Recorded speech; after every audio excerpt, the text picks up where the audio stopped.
She texted, "Please don't wait for me. I need time to figure myself out." I replied, "Take all the time you need." Then I moved across the country and started over completely.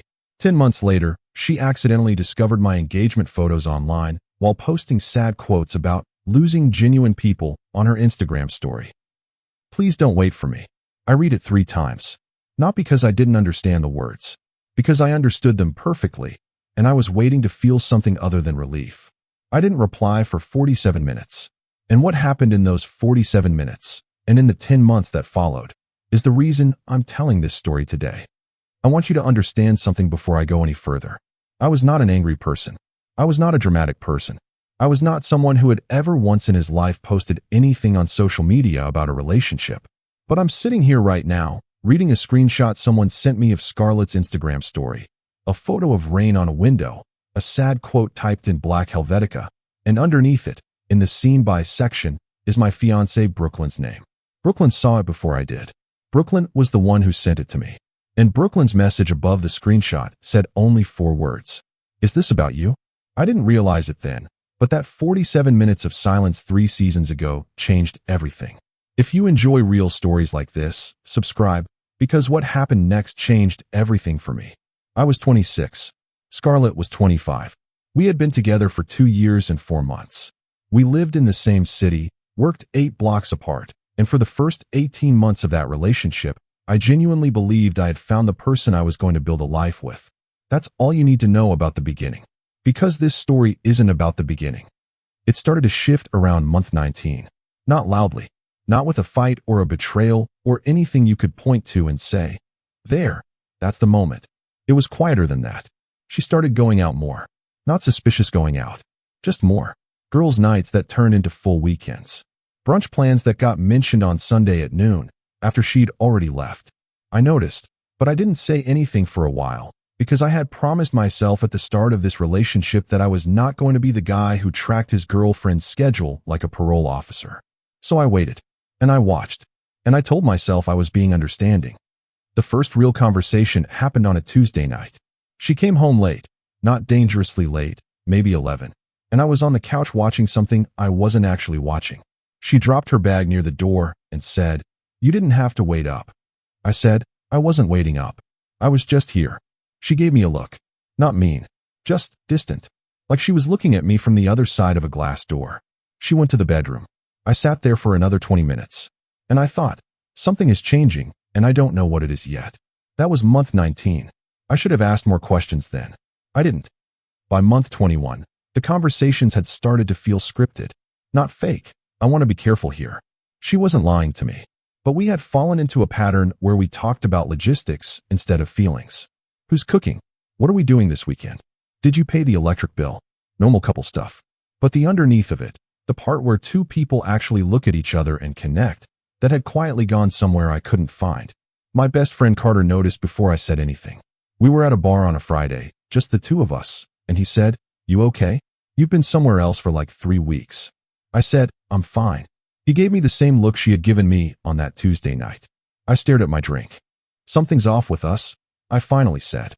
"I don't know what it is." She doesn't seem unhappy exactly. She just seems gone. Like she's already somewhere else in her head. Carter nodded slowly. "Have you asked her?" "Not directly." "That's the move," he said. "Just ask her directly.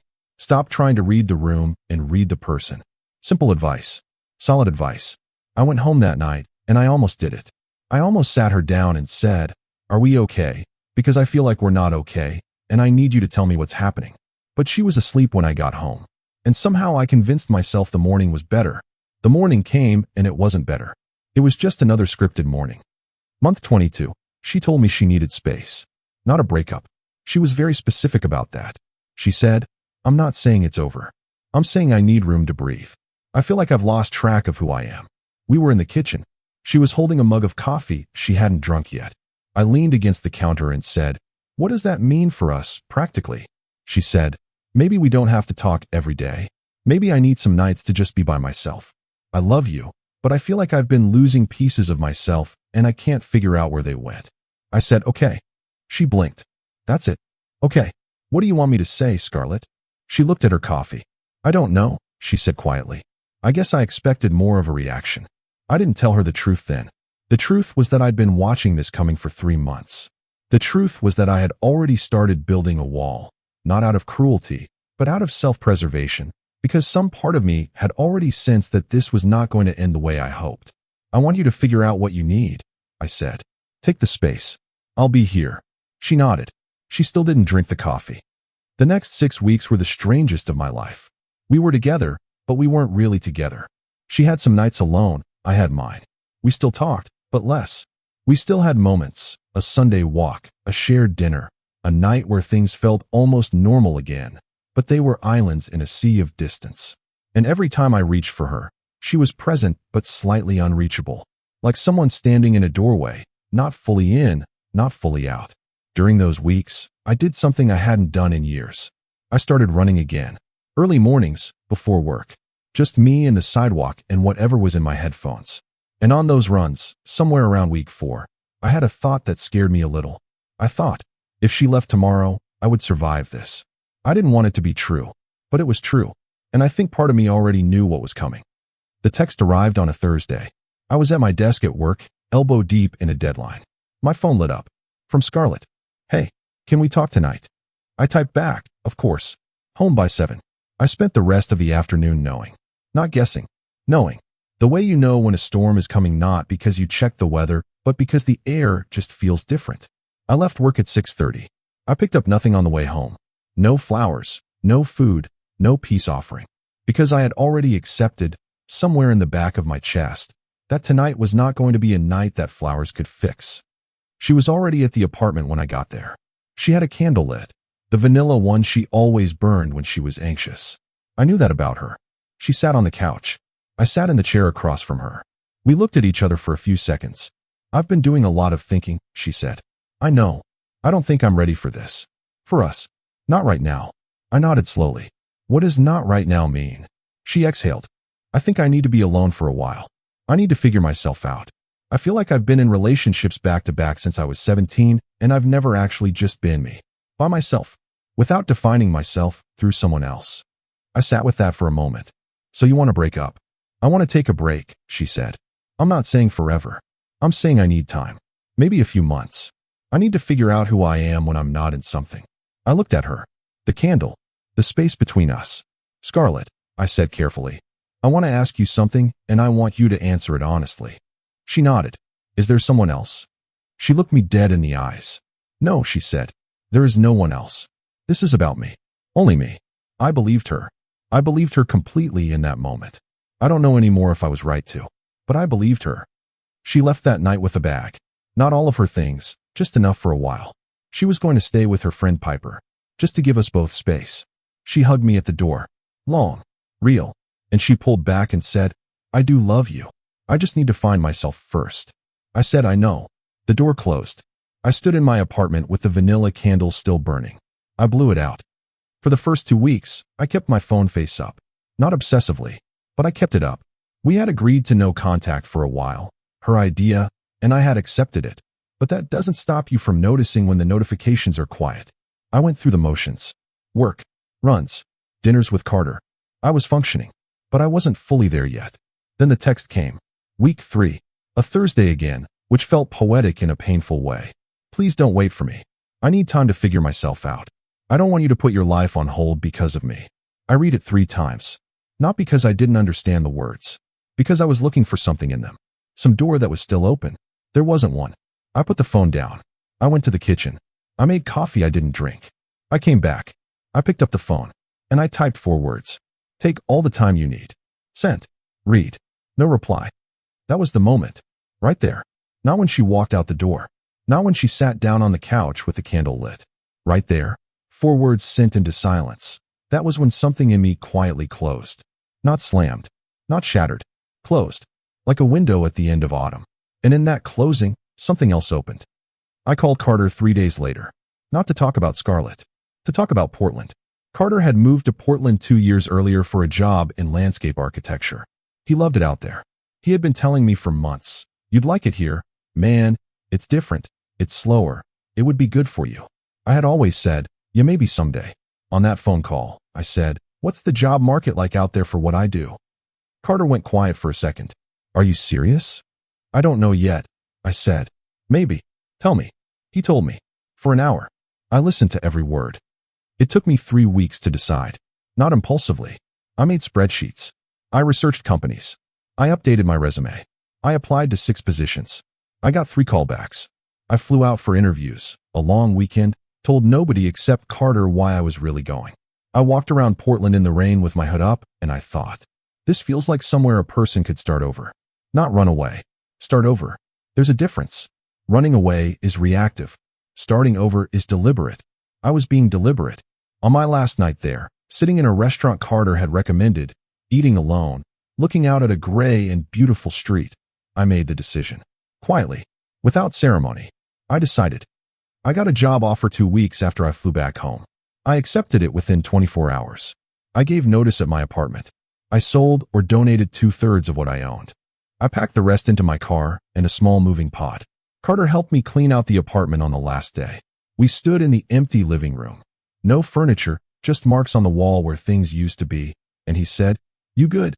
I looked around. "Yeah," I said. "I actually am." And I meant it. That surprised me. I had expected to feel the weight of it more than I did. But what I mostly felt was space. Like I had been carrying something heavy for so long that my body had stopped registering it as weight. And now it was gone. And my arms were just arms again. I did not text Scarlett to tell her I was leaving. I want to be honest about that choice. I thought about it. I even drafted something once. "Hey, I just wanted you to know I'm moving to Portland. I'm not doing this to send a message. I just needed a change." I stared at that draft for a while. Then I deleted it. She had asked me not to wait. I wasn't waiting. I was going. Those are not the same thing, but they feel similar enough that I knew any message would be misread, either as a guilt trip or as a power move. It was neither. It was just me, living my life the way she told me to. So I left without saying anything. And I drove west. Portland in October is a specific kind of beautiful. Wet. Moody. The kind of light that doesn't so much shine as it glows. I moved into a 1-bedroom apartment 3 blocks from a coffee shop Carter swore would change my life. He was not wrong. The first week, I worked from home, learned the neighborhood, ran new routes. A different geography for the same habit. New streets. Same shoes. It felt right. It felt like something was being rebuilt that I hadn't known needed rebuilding. I met Brooklyn 6 weeks after I moved. Not romantically. Not at first. She was at a creative industry meetup Carter dragged me to. The kind of event I would normally have invented an excuse to skip. She was talking to someone across the room when I first noticed her. She was laughing. Genuinely laughing. The kind where your whole body is in it. And I thought, not she's beautiful, though she was. I thought, that person is really actually here in this room. Like some people are present, and some people are performing presence, and she was the former. Carter appeared at my elbow. "That's Brooklyn," he said. "She does branding. She's been in Portland about a year. I keep meaning to introduce you." "Why?" He shrugged. "Just seems like you'd get along." We got introduced. We talked for maybe 20 minutes that first night. She was sharp. Funny in a way that was self-aware without being performative. She asked me what I was reading. Not what I did for work, what I was reading. Nobody had asked me that in a long time. We talked about books for 15 minutes. Then her friend pulled her away. She said, "Nice to meet you. Carter talks about you constantly, and I can confirm, he's been understating."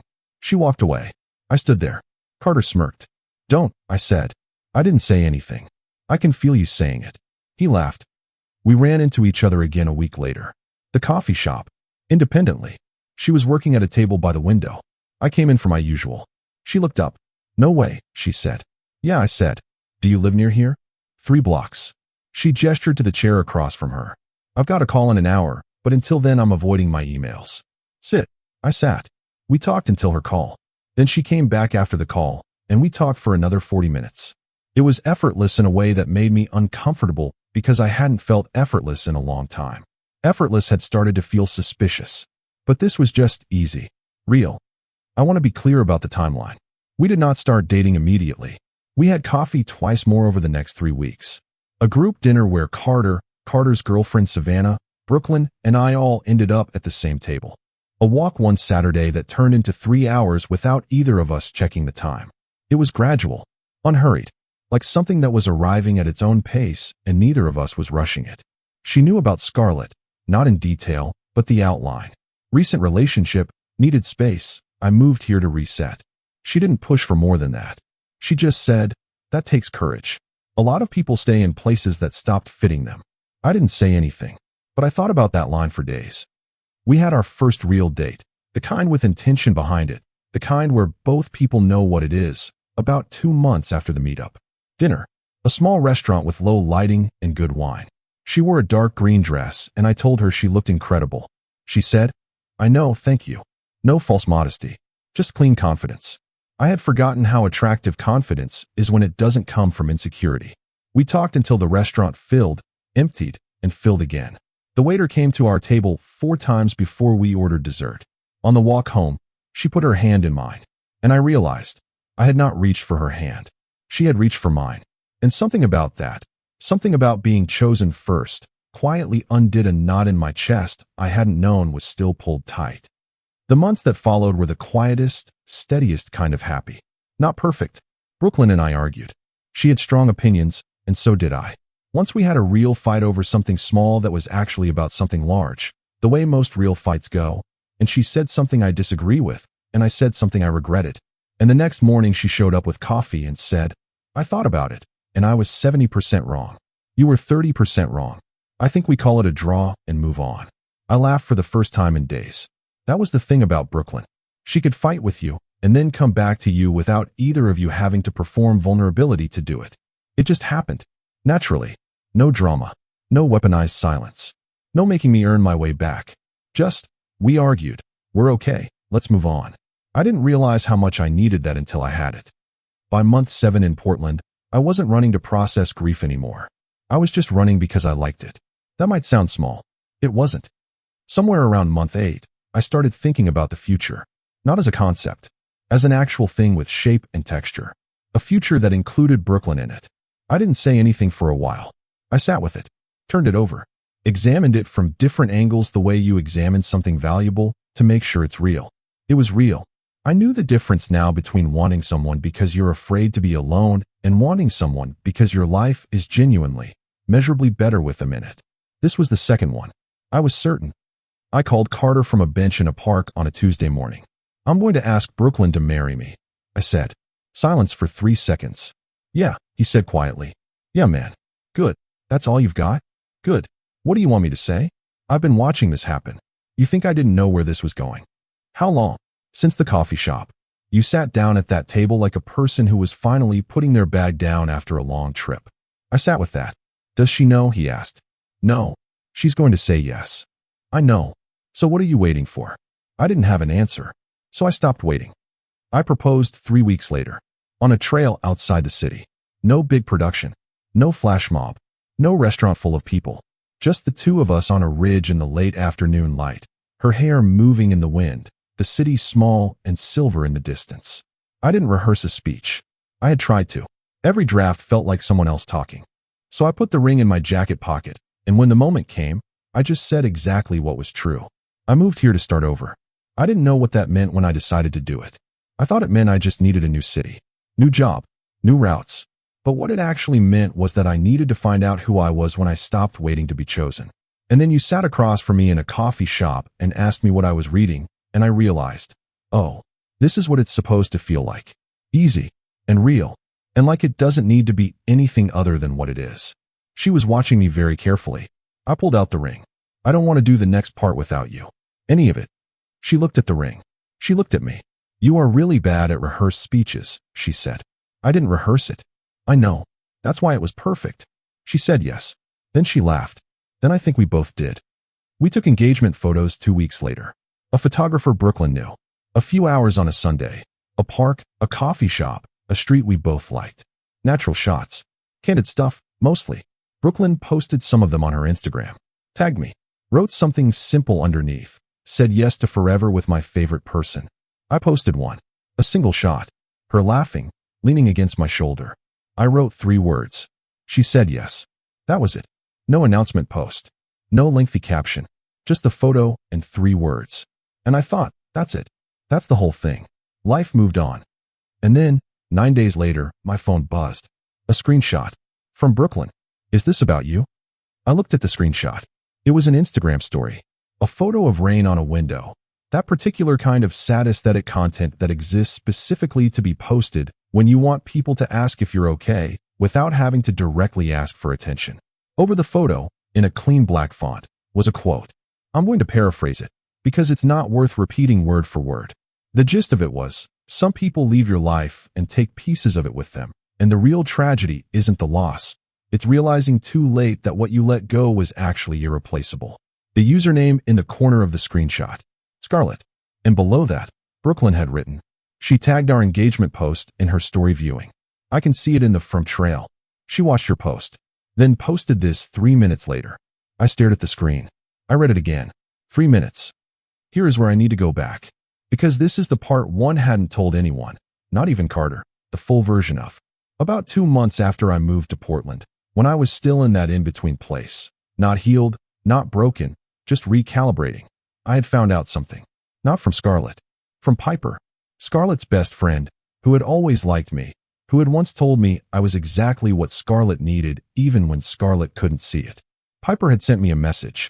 Not long, not dramatic. Just, hey, I don't know if I should say this, but Scarlett met someone in September, before she ended things with you.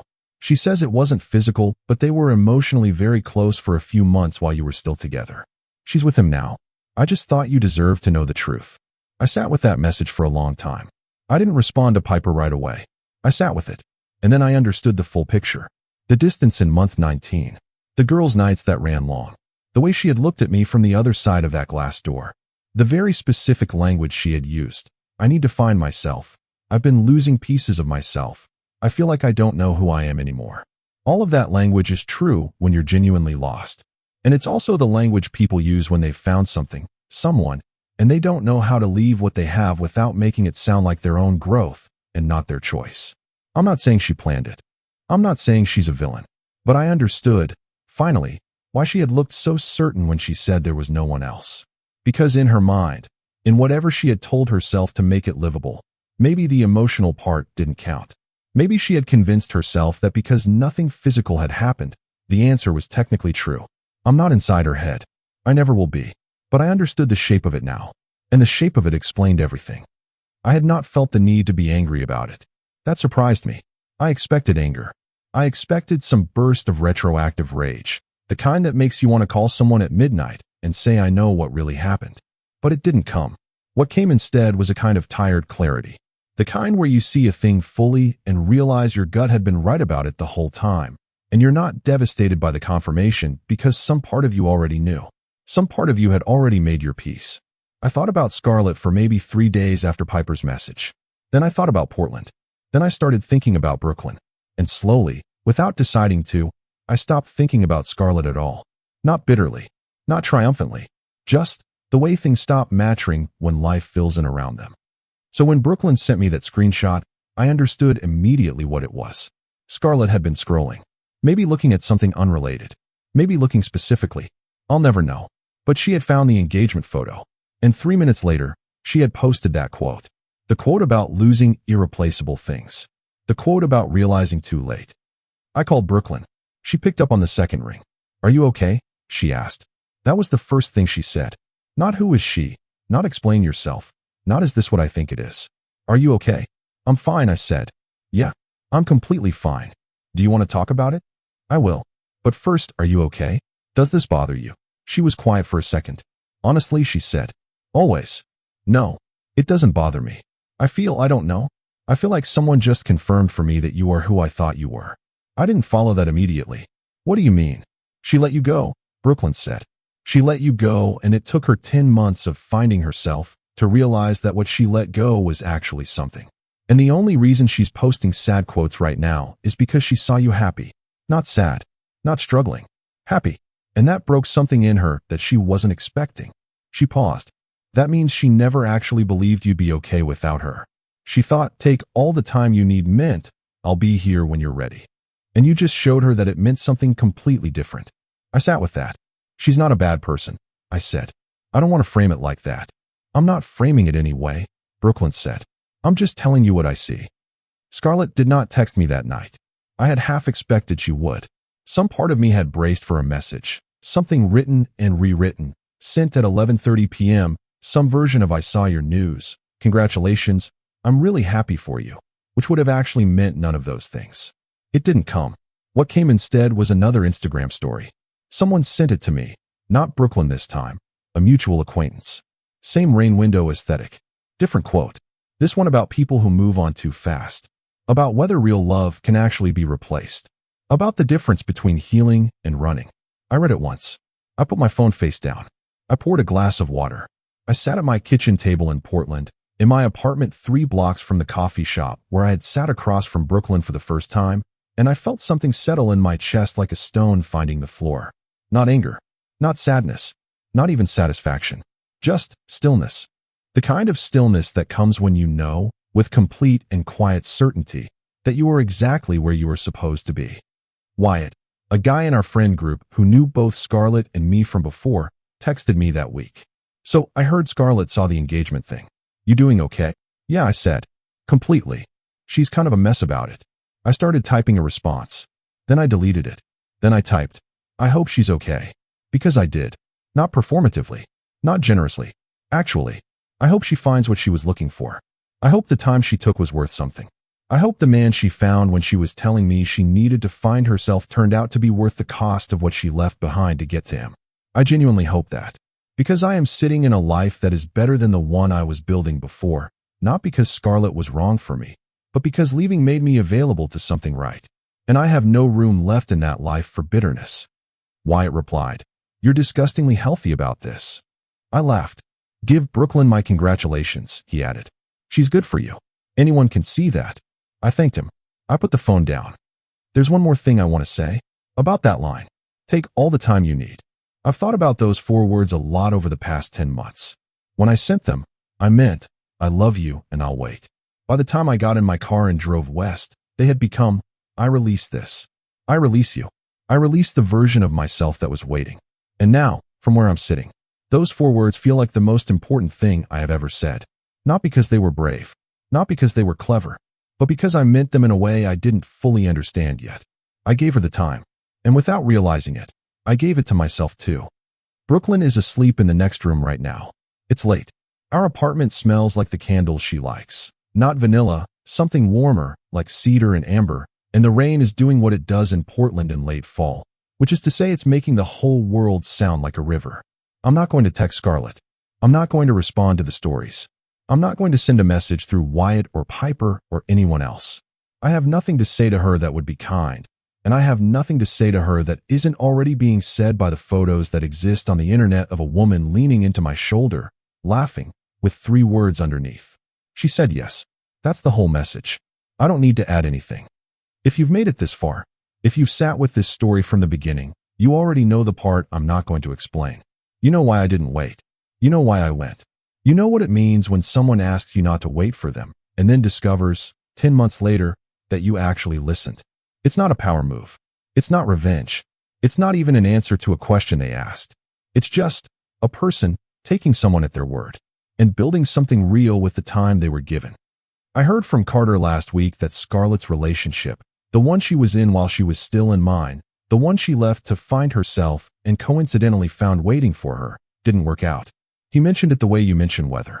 Casually. He wasn't trying to make a point. I nodded. That's too bad, I said.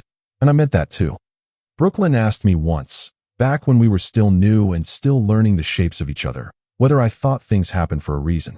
I told her I wasn't sure about reasons, but I believed in consequences. I believed that every choice has a downstream, and that sometimes the cruelest gift another person can give you is the gift of leaving. Because it turns out, the space they leave behind, it isn't empty. It's just vacant. And vacant means available. She texted, Please don't wait for me. I replied, Take all the time you need. Then I moved across the country. Then I fell in love. Then I proposed on a trail in late afternoon light with no rehearsed speech and a ring in my jacket pocket. Then my fiancé sent me a screenshot. Then I poured a glass of water and sat in my kitchen and felt the quietest, stillest kind of okay. That's the whole story. No villain. No hero. Just 2 people who wanted different things. And one of them who finally stopped waiting to find out what his was. Some people let you go because they need to grow. Some people let you go because they've already moved on. And some people let you go and expect you to stay exactly where they left you, frozen, faithful, waiting at the door they closed. They post sad quotes about losing genuine people. They look at your engagement photos in the blue light of their phones at 11-something p.m. They wonder what happened. But here's the thing they'll never fully understand. Nothing happened. You just listened.